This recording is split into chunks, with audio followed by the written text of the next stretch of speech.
Hey everyone, in this video, I will show you how to zoom out on CapCut PC. If you find this video helpful, a like and subscribe would mean a lot. Alright, let's dive in.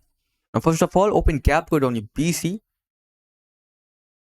Select the image or the video to which you want to add the zoom out effect. I'm going with this image. Now go over here on basic and click on this add keyframe option.